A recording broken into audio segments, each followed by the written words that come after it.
Firstly, welcome everyone to the sixth webinar of this series.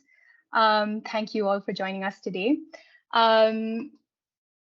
This is the fifth webinar, like I said, of the series that Gold Standard has been leading over the past year. Today's webinar is being recorded.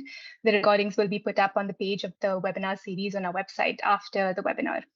The series under the Early Mover Program looks at different dimensions on the implementation of Article 6 of the Paris Agreement and is supported by Germany's Federal Ministry for Economic Affairs and Climate Action. Today's webinar will share the reflections and experiences from initial efforts to implement Article 6. As the title suggests, we are now 18 months from the adoption of Article 6 rulebook at COP26, which provided much of the detail needed for governments and the private sector to begin preparations for Article 6 in a meaningful way. For most of the period since COP26, Gold Standard has ran the German government-funded Early Mover Program, whose main aim has been to enable high-integrity applications of Article 6 for host countries, project developers, and other stakeholders. From its inception, the Early Mover Program has been implemented with the support from Gold Standard's partners through piloting, knowledge sharing among project developers, and mapping the state of Article 6 preparations in major markets across the world.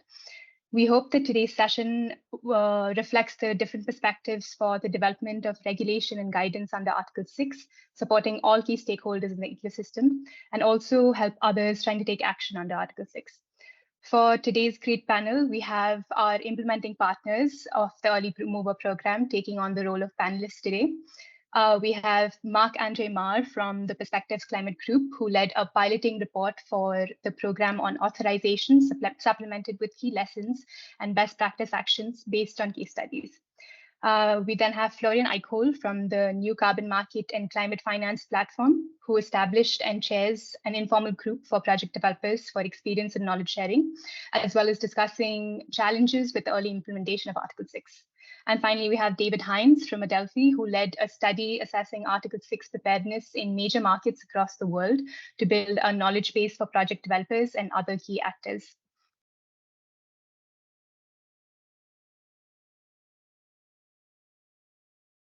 I'm going to turn to the panel and ask a series of questions that will last about 25 to 30 minutes. But after that, we will turn to the questions from all of you from the audience. So anytime from now, please feel free to write down the questions that you might have on the chat, whether they're general questions or specific questions to particular panelists. And we will get to as many of those questions as possible in the time that we have. Now I turn over to the panel for remarks. So Marc, I'll be turning to you first, but before that, a little context on the work that you're doing. Over the past year, Perspectives has run a piloting initiative to support 3 project developers seeking to secure an Article 6 authorization from their project's host countries. The objectives of this study were to support project developers facilitate the engagement with the host country to prepare for authorization, how to apply the current rulebook for activity developers and host countries, and exchange information between the wider forum beyond the 3 project developers that Perspectives was supporting. So under this study, you've prepared a paper summarizing the lessons learned from this experience, which is going to be published shortly. Can you share some of the main lessons from this piloting work and some of the key steps that could really help with the implementation of Article 6 in the coming years? Yes, sure. Thank you, Kavya. And also welcome everyone to this webinar. And I'm excited to kind of share the lessons we had in the project. Myself, I'm Marc André Marr, working for Perspectives. I joined Perspectives in 2007, working as a senior consultant and with a main work focus on mitigation related topics, including NDC work, Article 6 work, and other mitigation related aspects, including climate finance.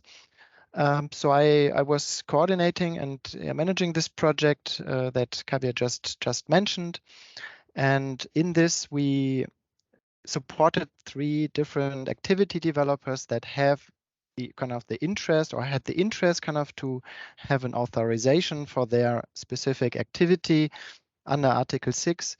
and we help them in engaging with the host country authorities and finding also out what information they need, what documents they need to provide. Also at the beginning, and there are some kind of synergies to the project that David will also talk about later. So to find out what's the level of readiness in these 3 countries and the level of readiness of the activity developer to actually engage and request an authorization. I think this is just important for the background to know. Regarding the lessons learned, one of the key lessons was, and we started in June last year, and the engagement phase, so the phase where we supported the activity developers, was actually lasted until end of last year, so December 2022, a little bit into January. But so we had like 6-7 months of support for the specific engagement with the activity developers and the host countries. And one of the key lessons learned, as mentioned, is that there are still a lot of uncertainties among the activity developers that we supported, even though we selected those 3 developers based on a certain procedure. So we had 25 activity developers who had interest in this kind of support, and we finally selected 3. We had to consider certain aspects like what's the maturity of the underlying activity. So would they be able to request an authorization with that level of information? Also a certain diversity of activity types and sectors, and also diversity of countries. And so finally we selected these 3, and they all had quite good level of experience in terms of carbon markets, in terms of general rule book of Article 6, but still in terms of the authorization process, they had really a high level of uncertainties. How does it work in the specific country? What do they need to consider? How to contact also the required authority in the country? Who is the contact person in the country? What would be the specific procedures they need to follow? So there were a lot of things that were really unclear for them, and I think this is a good it shows how much uncertainty there was and still is in that area. And with the work also with the authorities, the Article 6 focal points in the host countries, we also experienced that the level of readiness is very different in those 3, or was very different in these 3 countries, and that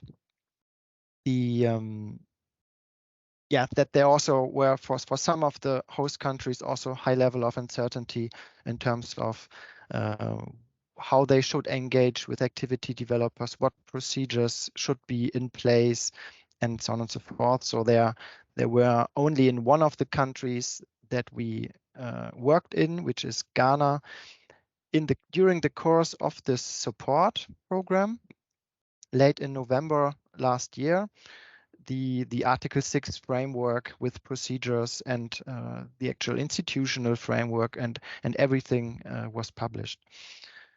So this is one of the takeaways, the level of uncertainties, but also coming to some of the solutions, I have to say this knowledge product that Kavya already mentioned, this will be likely published next week, and this includes certain observations, and for each observation we included recommendations as well.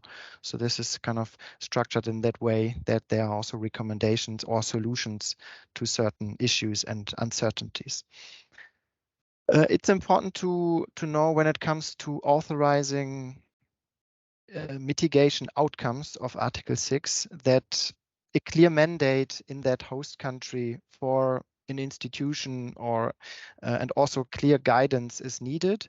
So which would need to be underpinned by national legislation and regulation before an authorization can actually take place. So what we experienced is also that this level of availability and readiness is very different in the countries. And as I said, only in Ghana, there was this framework being under development and then finally approved. And in the other two countries, which was Rwanda and Nepal, there are also different level of readiness right now. Also important when developing such authorization arrangements, so framework, the institutional setup, everything, the procedures, processes, it showed that it's important that these procedures need to strike a balance between being flexible in terms of the underlying NDC, but also in terms of rules and requirements. But on the other hand, activity developers need some predictability. So they need to know what to expect. They need to know if they want to request an authorization, what information do they need to provide? What would be the timeline? Are any fees involved? Who do I send information to? Are there any templates for this? So this kind of information is currently not existing in many countries, and activity developers are really struggling in finding out what is the level of information they need to provide at which stage. And this also brings some risks to activity developers because they need to know, is my activity actually eligible for Article 6 at all? And do I need to provide any further documentation like feasibility studies or something like this? So this is quite important that this arrangement, this authorization arrangements actually provided in a structured way and transparently. Then another one is that it's important that early and regular engagement between the activity developer and the host country should be the ideal scenario, I would say. Host countries, in our experience, handle this very different. So some host countries actually state we are not engaging directly with activity developers until the framework, the procedures, everything is in place and the legal mandate is fully approved for this, for engaging for authorization. Other host countries have a different approach. They engage already with activity developers prior to the official approval of the framework, which has some advantages for the activity developer to understand already at an early stage, is our activity eligible? Could there be already a letter of intent provided that would help an activity developer, for example, to secure funding from an investor or at least for preliminary studies? Another point, and that's second last, is that what we experience in our work with activity developers and host countries, this is related to these uncertainties, that there are a lot of different processes going on. So the landscape of Article 6, it's still quite evolving. It's not kind of really fixed. The rules are not fully detailed, and there's room for interpretation of different aspects, different procedures. Some guidance is provided by the international rules.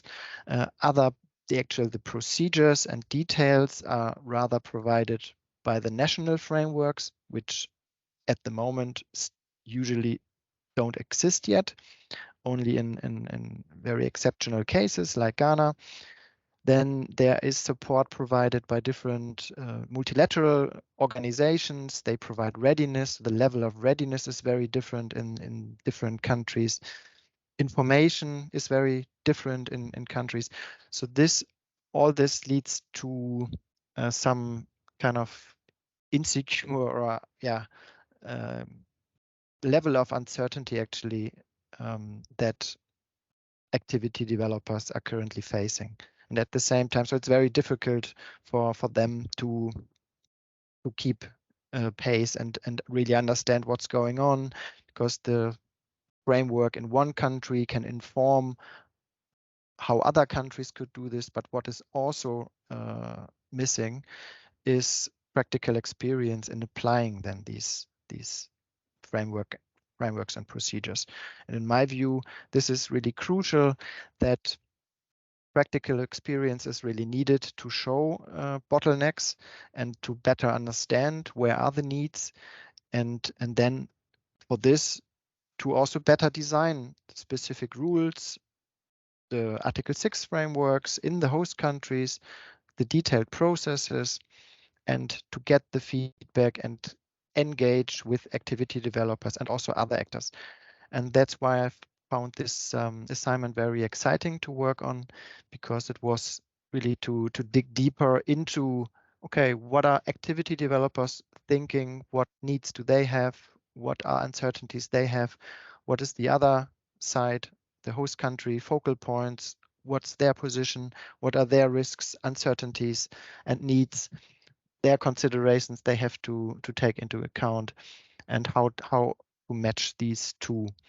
And yeah, so this is in brief an overview of some of the key lessons, and at least some of the steps or approaches that could help further implementing Article 6. And I'm happy to go deeper into the different aspects during the questions and answer later. Thank you so much for Thank you. sharing these points, Marc. These are really insightful, so thank you again. As you said, the main thing missing is information, and information both for the host countries and project developers. I hope the practical experience sharing done through the piloting report is able to fill this gap, but of course, we'll come back more to this later. Before that, I'm going to turn to Florian for another question. In our implementation of the Article 6 Early Mover Program, we kept hearing from project developers that they wanted to understand the experiences of others in the field when it came to developing projects under Article 6. It was for that reason that we asked you to establish and share a platform for project developers to discuss and learn about experiences and challenges on the early implementation of Article 6. So can you share the biggest takeaways from this experience? And from the project developer perspective, what should host countries prioritize? And how do project developers see this taking shape? Over to you, Florian. Yeah, thanks, Kavya, for inviting me to this very interesting discussion. My name is Florian Eickhold. I am carbon market and climate finance independent consultants working in this space for 17 years.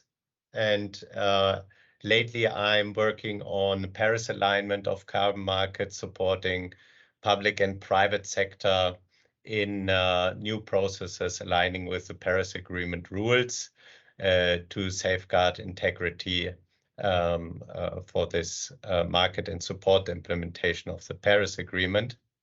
Yeah, I was asked to moderate this platform for project developers, and I would like to give some impressions from this group. Nevertheless, I must say these are my own impressions. There is a diverse landscape of project developers. There are many different opinions and many different strategies, so I'm not able to reflect them all here. So I can give my impressions, but I'm not citing here certain project developers. We have established this group as a space for early mover knowledge and experience sharing.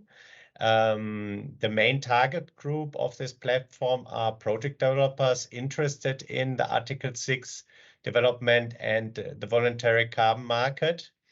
But there are also others. The platform is open to everybody. There were people from standards joining, from research institutes joining to listen and to discuss.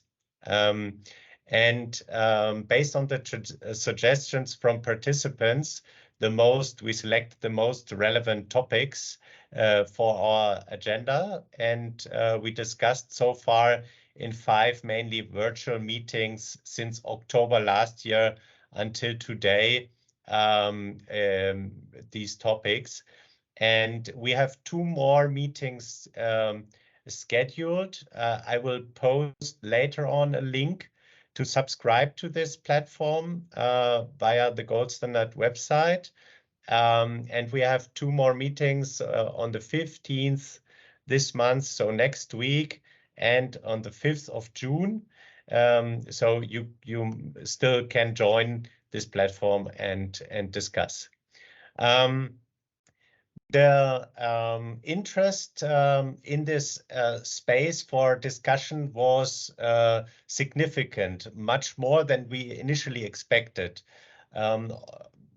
About 100 project developers and other stakeholders joined the platform. And the topics we discussed were Article 6 negotiations, still before COP27, and the host country readiness level.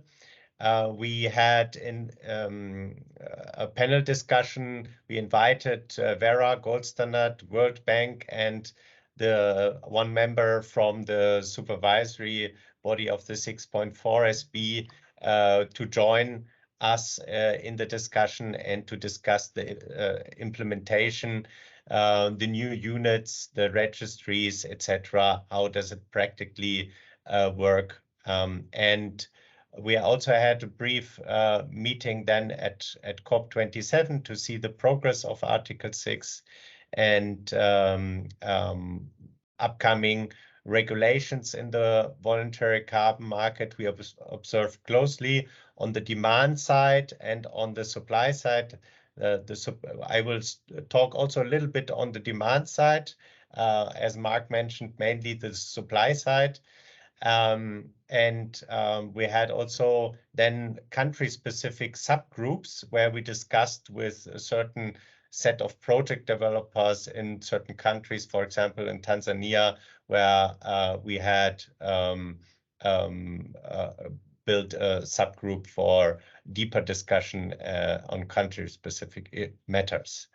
I would say as a summary of this group, I would say that project developers today face a double-sided challenge with Article 6 market that is, as Marc said, still in the process of being fully functional.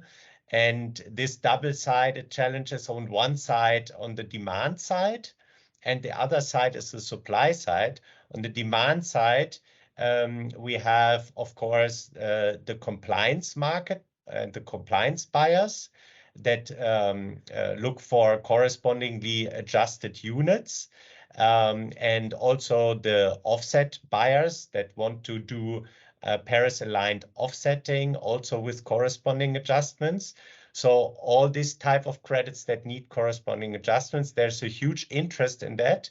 But of course, we have issues on the supply of these type of units that is related to the process of granting corresponding adjustments, etc. But and as a second part, we have on the demand side also the interest in the contribution claim model, where companies in the voluntary carbon market set themselves a voluntary carbon price and then invest these funds generated in climate mitigation, sustainable climate mitigation projects. This is also a new type of market where project developers are working very hard to satisfy this interest from this demand side. But as you see, the demand side is already fragmented in different work streams, needing with a need of different business models and structures. And on the supply side, now turning on the other side of this double-sided challenge for project developers, is the new dimension of government coordination. It is the implementing country carbon market regulation is still very different from country to country on different levels. It is very unpredictable for project developers with what frequency these regulations will be updated. And of course, that causes worries about investments, especially about vulnerable projects that depend on the financial streams from the carbon market. And it also makes project developers struggle to go into new investments, to start new projects. And so there is a clear new need for a stronger coordination between the private sector and the implementing country governments.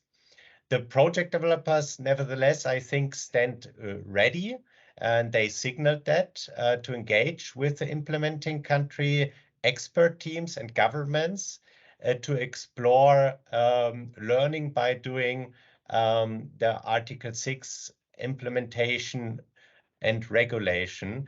I share the view that Marc explained. I think it's better to go hand in hand to try to create the regulation, improve constantly the regulation, and give each other the feeling that things are somehow predictable in order to support some investments with some level of certainty. On a general level, I would say I observe that the paradigm is shifting, and the project developers started to adopt a Paris-aligned carbon market. Project developers are reorganizing themselves in terms of products they offer and countries and technologies they target. The delay of the Article 6 decision in Glasgow is causing a backlog regarding country readiness to participate in Article 6 and a delay in building the market infrastructure. We knew that already when we had the Glasgow decision, but it's now showing that this is reality, this delay. And many vulnerable or new projects struggle with these difficulties caused by missing certainty, missing infrastructure, and the slow take-up of Article 6 final rules. Nevertheless, I would say that the voluntary carbon market standards, mainly gold standard, is supporting here a lot to bridge this gap. The private sector, including, I would say, gold standard as a private organization, is moving a bit quicker than the UN process. So that was perceived in some cases as helpful by the project developers. And despite to summarize, despite the difficulties, there is a new shift to more ambitious technology. A new market is being created with new players, also with new ideas. There are new project developers with new technologies, more ambitious technologies than we have seen under the CDM. And there is also a new mode of collaboration between the private sector and the implementing country governments that is promising to overcome the obstacles that are still in place. Thanks again, Kavya, and back to you. Looking forward to the discussion then. Thanks so much, and thanks for ending on that positive note. There's a lot to hope for and look forward to for sure. I'm sure we would like to hear more about how host countries are collaborating with the private sector, which we can reflect on later as well. And this engagement is so important and something that we recognize at Gold Standard as well. And we're also trying to see what can be or explore what are the ways this gap can be addressed. There are definitely different levels of readiness, as you and Marc have already pointed out, in different countries. And so this takes me to my discussion with, or my question for David. So to David now, another question that we kept hearing during the Article 6 Early Mover program was, which countries are most advanced in preparations for Article 6? What is happening in this country or in that country? For this reason, Adelphi has been working with us over the past few months to map progress on Article 6 preparations in about 20 key countries globally. So David, could you share your assessment of the state of preparedness globally and some of the key trends that you saw through this research? Yeah, I'm very happy to. Thank you for having me. And actually, despite of being all part of the Early Movers program, it's the first time I'm hearing also the results from the other bits. So it's also nice to hear some of the other findings. So just maybe before I get going, just a few words of introduction as to the activity that we undertook. So we were looking at, as Kavya said, the state of readiness in different countries, and that was 20 countries that we looked at, and these countries they're shown on the map. I hope you can see it okay.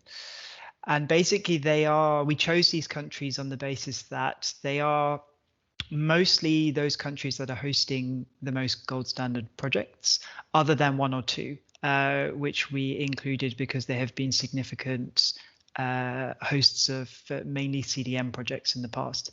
But as you'll see, I mean, there are some familiar countries in there, particularly for CDM project developers, but also some different ones. So we had quite a good geographical spread. And what we were trying to do was get an overview of what is going on in these different countries in three main areas, which actually Florian and Marc have already mentioned. So the first was in institutional and administrative arrangements.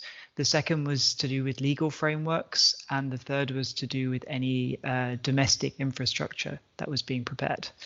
And as part of this exercise, we were, of course, looking for publicly available information, but we also undertook a survey exercise, mainly of officials working directly on Article 6 implementation in these countries to see what was going on.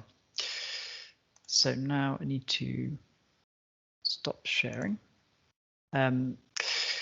Yes, so in answer to your first question, in terms of the country that is most advanced, actually, we already heard it. I think the work they've done in Ghana is really quite impressive, and the strides that they have made. And Marc has already mentioned, but they really have something quite comprehensive in Ghana, because you have an institutional framework which has been set up, but you also have all the various administrative procedures which have been laid out. They were consulting on a revised legal framework earlier this year, which is currently under revision. And on top of that, there's also infrastructure, domestic infrastructure. So they're operating their own registry. So really, it's quite the full package in terms of Article 6 implementation. And I think that they are ahead of the pack, and probably this will provide, or it will prove quite influential and helpful in other countries that are coming up in their preparations in the coming years, because it's not that you need to copy everything, but it is really helpful to see a fully worked through example to see what a domestic framework could look like. But other than Ghana, just some other ones to point out. I think one of the things that certainly I found was how Thailand is also essentially of equivalent readiness. I mean, they're also having pretty much all of those features in place, all the institutional arrangements, the administrative frameworks, project identification for authorization, the different processes for project applications. They have their own registry. So all of those criteria are also in place in Thailand, more or less. And you may have seen actually earlier this year, they had their first authorized IPMO, which is part of the Swiss-Thai collaboration. Although it should be said that their starting point is slightly different from Ghana, because Thailand has been operating their own domestic crediting mechanism. So some of the infrastructure and the processes were already in place, and they can then use those to participate in Article 6. So I think, I mean, from our exercise, those two were the furthest out in front, but there were also others, and there's quite a wide variety in the middle of countries that have started and that are doing something, and they're not quite at full readiness like Thailand or Ghana, but other examples include Peru, which is actually quite a long way along, including, for instance, the things that Marc was mentioning, such as all the administrative procedures, but also template documents and timelines and so forth. So all of the things that project developers would need to know before committing, and also developments from Indonesia in terms of regulations related to Article 6, but also infrastructure as well. So those were some of the front runners that we identified. And in terms of trends to highlight, I have 7, which I want to quickly talk you through, and I probably have about 4 minutes, so I'm going to go quite briefly. So the first thing is that if project developers are confused, that's perfectly reasonable. I think we already heard that from Florian and Marc. Truth is, there's not much information out there. And one of the things we learned through our exercise was that if you rely solely on publicly available information, including in the places you would expect to find it, like government websites, etc., it doesn't give you a true picture of what is going on, because there were things that we found out which only came through directly asking via survey officials that were working on this. And it's through that we discovered that activities were happening behind the scenes, but unless you would ask directly, you wouldn't necessarily know. So if it doesn't look like much is going on publicly, that's, I don't think, an accurate representation of what's really happening. The second thing is on institutions. And in a way, this is the easiest bit in terms of preparation, because at least on the outside, it will look quite similar to what the CDM structure was. I think many of the designated national authorities under the CDM will be the primary responsible institution under Article 6. What sits behind that in terms of government coordination, etc., is more complicated. And I think that's at an earlier stage. But at least the primary point in terms of this will be the agency or the ministry responsible. That's normally the easiest thing to do, and many countries have already done that. The third thing was the administrative frameworks. So really, this is the actual nuts and bolts of the operation of Article 6. How do I get a project approved under Article 6.2? How do I request the authorization? What fees do I have to pay, etc.?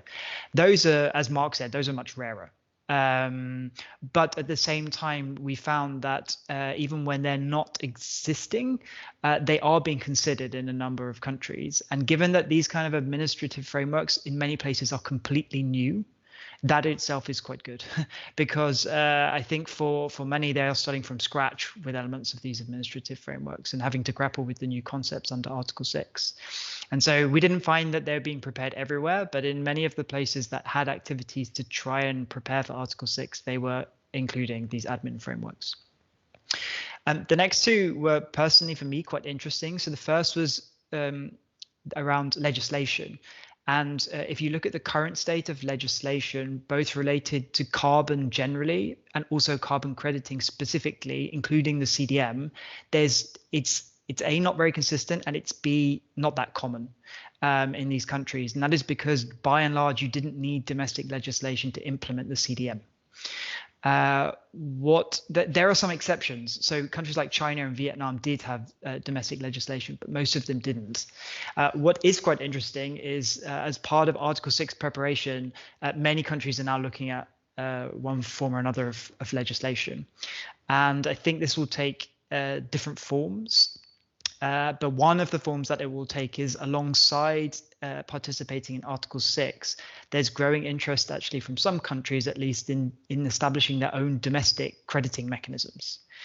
And where this is the case, like places like Vietnam, you're going to get a meeting basically of regulations to implement domestic crediting mechanisms and regulations which are related to Article 6. So in those places, I mean, the regulatory framework related to Article 6 has to be seen as part of a wider legal framework, which is implementing carbon pricing. And this is happening in a number of places, including in Vietnam and Indonesia. The second of the two was infrastructure. Here again, we were a little bit surprised. So by infrastructure, I mean either carbon registries or carbon registers. So the second one really just containing information. It doesn't have the trading and issuance functions of a full registry. We weren't expecting to find many thinking about this, largely because of the resource implications of managing these systems. But we were surprised that some were, where they told us they were at least thinking about establishing domestic infrastructure. And that's in spite of the fact that some infrastructure will anyway be provided by the UN, both for the Article 6.2 and Article 6.4 registry. And then our final two, the penultimate one is geography. So the sample of countries we chose is a little bit different just because the geographical distribution of gold standard projects is not the same as the CDM. And so we had about half of our sample size were African countries. And I think one of the findings was that the geographical spread of Article 6 preparation doesn't map onto existing carbon market dynamics. And by that, I mean a lot of those who are most advanced or doing a lot of work are not the biggest issuers of carbon credits under the Kyoto Protocol. Places like Ghana, but also some countries in East Africa that are having preparation activities now were not big issuers under the CDM, and they haven't had massive experience through that mechanism, and yet they are out ahead.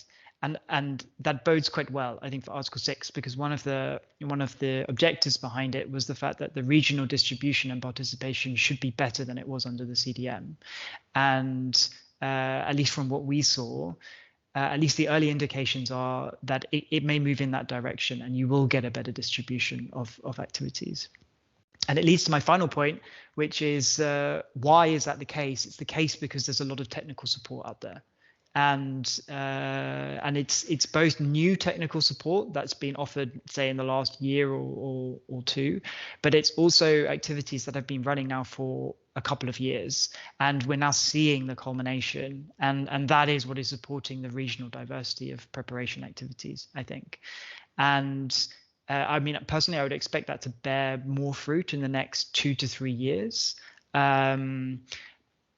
But hopefully what it will do is the more countries move forward with their preparations, the more of it will be made public, and then the quicker the whole process will get, because there will be more peer-to-peer learning. We will not be having to develop these systems from scratch. And so I would hope to see the pace of adoption speed up, actually, as you get a bigger sample size for examples to pick from. So anyway, that would be my hope, at least for the mid 2020s, but certainly in the immediate term, there are countries that are well out in front in terms of getting ready to participate. So those were our main findings from the exercise, and yeah, thank you once again for the opportunity to share.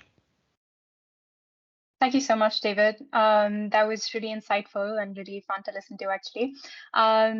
I see that, and I mean, it's clear that all of you have reflected on different perspectives on similar themes, and it's really helpful to hear from all of you and the studies that you've done so far under the Early Mover program. But before I go on to the audience questions, I just want to quickly ask if any of you wanted to reflect on the points that you've heard so far from each of the panelists. I know that some of you have already done that during your responses, but in case there was anything else, over to you.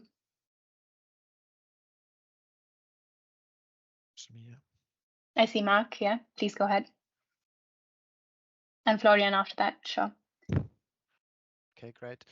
Yeah, thanks for sharing it. I think it's also interesting how, yeah, the synergies between these three activities and projects, because what you mentioned on David, one thing that usually the former designated national authorities are kind of often the first entry point and the probably in the same department, or it's even the same division, maybe in the same ministry. What we experienced and that I also found quite interesting in this authorization project is that some of the countries are also reluctant to get deeply engaged because they may not have the legislative mandate officially. So the legislation is kind of taking time. So the approval has to go through parliament and things like this. As you mentioned, some countries are not used to carbon market related legislation on that level. And so they are reluctant to really get engaged and engage with activity developers and also set up rules and procedures, because for doing this, they need funding, they need people, they need capacities, they have lots of other things to do. And our experience was really that it may be, and that's maybe not always, we're not maybe always aware, also project developers, activity developers may not be aware, that there's something behind going on that is not visual. You don't see it. So I would like to really support that point. And it's important. That's why we see it so important to engage directly, either with the focal point, with the DNA, with the contact person, or even with an organization that is supporting this country, like a multilateral organization that supports capacity building or readiness support for Article 6, because they can point to the right people and to start this engagement and better understand what is the process, what hinders the focal point maybe to deeper engage with activity developers at that stage. So this is something I really want to kind of stress, that activity developers often find it difficult to get access to this information. And there may be other ways than, through the official, let's say, public websites of the DNA, for example, to find out what's going on. Thank you, Marc. Florian, do please go ahead. Yeah, there's also one question in the audience about countries that do not grant corresponding adjustments or planning not to do so. There are some countries, but there are also, like we just discussed, there are countries that seem to be very hesitant to grant corresponding adjustments, but you don't know as a project developer what's behind the scene. And of course, project developers one by one try to do their best to get full transparency on what's going on. But I think it would be very helpful, and that was also signaled in the project developers group, to make contact between the project developers, so the private sector, and the experts working with the governments, to create a level of technical transparency and visibility on what's being discussed, in order to keep open the window for investments in Article 6 markets. Because if there are some project developers that are about to close down factories or shut down projects, or shifting investments from one country to the other country, because there is a lack of communication even between the plans of the government and the private sector. So I think, like your work, David, is and Marc, is very helpful for project developers to bridge somehow this communication gap between the private sector, individual project developers, and the governments.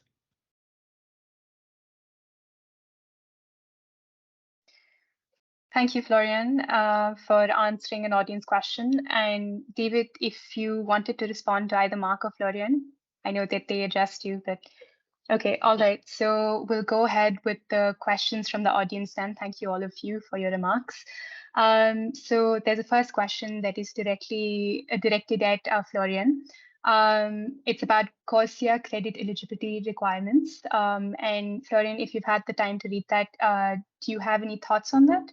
The question is exactly, can Article 6 post-2021 vintage credits also be retired against CORSIA obligations? Florian, if you want to answer that. Yeah, I've seen the question. I think the message here is very clear. Future compliance credits for UN schemes must come along with corresponding adjustments. They need to be under the accounting of the Paris Agreement. Otherwise, it would be a risk of environmental integrity and undermining, with the potential of undermining the Paris Agreement. CORSIA's testing phases or early phases shipped a little bit around the problem of corresponding adjustments, allowing pre-2020 units to be eligible. So, but this is only an interim solution. For the future, it is clear compliance credits under UN schemes and hopefully also under national schemes must come along with Paris-aligned accounting system. And that means also corresponding adjustments for ITMO transfers. Thank you, Florian. There's also a question on the chat that says, do you agree that uncertainty from host countries could result in integrity issues as experienced in the VCM during the CDM era? I think this question goes out to all of you, and if you have any thoughts on that. But maybe Marc, since you touched on the issue of uncertainty, maybe you'd like to go first. Sure. I think it's the if I understand the question correctly, so I think the level of uncertainty of course gives room for different procedures, different levels of strictness on certain aspects. However, in terms of the environmental integrity, the Article 6 rulebook is clear in terms of proving the additionality and also in terms of being conservative when setting the baselines for the crediting. And so every activity has to fulfill these kind of standard requirements in terms of environmental integrity. However, having said this, there are, in terms of another validation and how credits are validated by the host countries, etc., which methodologies to apply, especially under the Article 6.2. This needs to be ensured that, because there can be different interpretations of level of strictness with this. But in terms of general environmental integrity under Article 6, I think the rules are providing clear guidance. David, Florian, would you also like to go ahead? And thank you, Marc, of course. Sure. I mean, I don't have anything to, I agree on the integrity point. Actually, for me, the question is more what uncertainty really means for the supply of systems that need correspondingly adjusted units. Because the question is, if it takes many years to put in place these procedures, and if at the same time demand is okay, there's very little demand or no demand from CORSIA now. That was a little unforeseen because of the pandemic, but assume it grows in the coming years, and it could grow into the tens of megatons or more quite quickly. And will we have sufficient supply? And I mean, all of this preparation needs to be in place. And so when I'm thinking about the voluntary carbon market or this Article 6, partly I'm thinking about, are we going to have enough systems in place where a big enough or diverse enough supply of correspondingly adjusted credits can actually be generated for these purposes? And it may not just be CORSIA, right? I mean, it can also be directly for NDC use, or it could be for like what Singapore is doing, with the carbon tax. I mean, all of these need the sources of supply. In order for this supply, all of these complicated preparations have to be in place. And some of this supply is coming online sooner rather than later. And so it's a little bit of for me, it's a little bit of a timing mismatch. And if they're not in place, then I think your option will only be to supply the voluntary carbon market with non-adjusted units. Which is not, sorry, which just to be clear, is not a judgment on integrity. I just mean in terms of where the units can and cannot be used. Yeah. Thanks for that, David. Florian, sorry, go ahead. I think there is the overall perception that there was value created through the carbon market, and there is value about to be created under Article 6, and the host country regulation is about assuring that there is no overselling and assuring that there is sufficient value generated in the implementing countries as well, that there is not a cheap sell-off for mitigation outcomes through the international market, and that is important, that there is a fair distribution of value. Thank you, Florian, and thank you to all of you for your answers. There's a question at the very end in the chat that says, can we help increased ambition, as this is a key issue to bring confidence in the official sector? And this is sort of related to, I see, on how credits would be able to, correspondingly adjusted credits would be able to meet their own NDCs if a large portion of their emission reductions end up being exported. So both of these questions reflect on ambitions domestically and globally. So, but of course, they're quite different questions. But if anyone wanted to take that up, maybe David, do you want to start, since you did do a study on the preparedness of countries? So maybe you could start with that. I mean, just briefly, and it relates to my previous point, it strikes me that, and Marc probably has direct experience of this now, but doing it on a project-by-project basis is not going to work for supply at scale. I mean, going individual project activity, I mean, there needs to be an assessment criteria which allows project developers to know beforehand which projects are more likely or less likely to be authorized. I think it will be overwhelming for public officials to have to deal with it on a project-by-project basis. And it relates to this question because I think realistically, if you look at what Ghana have done, essentially projects will be authorized in the conditional component of the NDC. And I mean, you can see that as an ambition raising a policy, right? Because this whole conditional component relies on outside or external financing, of which this is one source.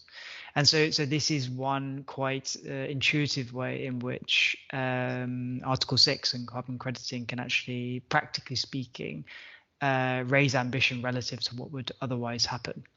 But this requires, I think, quite clear guidance on the part of the government and the host countries to identify the kind of activities that are located in this portion of the NDC, which then reduces some of this uncertainty that both Marc and Florian have talked about.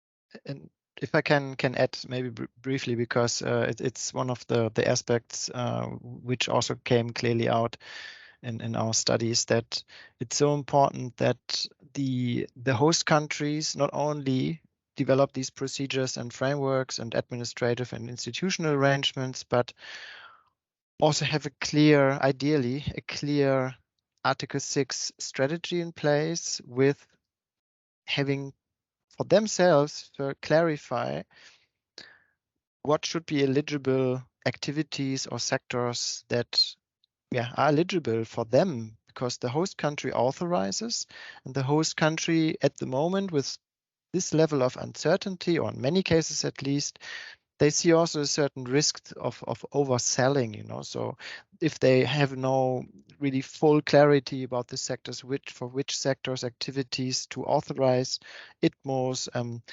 there's also the option to authorize only parts of activities for international transfer. So this this strategy, it's quite important also for later on for the country to raise ambition and to be clear on the accounting of emission reductions, achieve their own NDC or the unconditional part of the NDC. So this is quite important. And one aspect to put things into perspective, where we talk about Ghana, what I heard actually, I don't know whether that's exact true, but what I heard is that Ghana has actually prepared this framework since 2016. So they worked on preparing, engaging, starting this process of developing that framework in 2016. I don't know the level of action at that point, but it shows a little bit. We are now in 2000, or it was published 2022, end of 2022, so 6 years.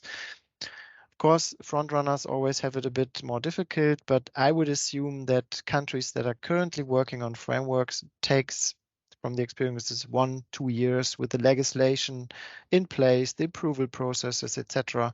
So it may be quicker once we have certain blueprints, but this is also important for activity developers to see which countries are at what stage right now and when to expect actual ITMO authorization. Realistically, I mean, time-wise. Thank you, Marc. And Florian, in case you wanted to also reflect on that, I also wanted to read out one last question that maybe you could answer. What would be your recommendation for VCM project developers? Should we start contacting authorities or wait until the frameworks are in place and operational? And where would you start, if so? So Florian, if you want to reflect on that. Yes, I would like to reflect very briefly on that question and on the one before, maybe together. I think it's important to start communicating with the governments. It's not possible to wait until everything is 100% in place. That will take many years, and that is too slow. We need quicker investments, quicker action. So there's no other way in trying to work with the available communication possibilities with the government, especially to identify also the space for investments together with the government, because the space is a strategic, from a host country perspective, should be a strategic space for technologies that are necessary to move quicker towards the implementation of their long-term strategy. It is even ahead of what's already written in the NDC. So that spaces must be identified, and the private sector has the technology available, has also the ideas, and this also has to be communicated to the governments. And then, of course, it is difficult to organize a one-to-one dialogue between the government and each actor individually.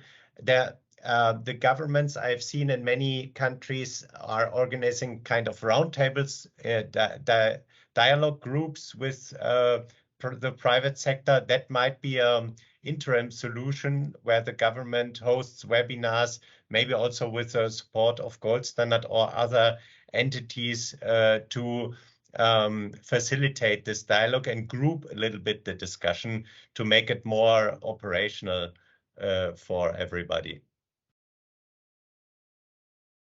Thanks, Florian. That was really helpful. Thank you, all of you, for answering these questions. And like I said, that was the last question that we were taking, which Florian answered, along with the second last one. So I am going to wrap up now, and I would like to firstly thank the panel so much for coming together, giving us your time. And thank you in particular to Marc, to Florian and David. Today's discussion reflected how important it is to have early examples of Article 6 implementation and have these initiatives widely accessible to inform the development of regulation guidance under Article 6.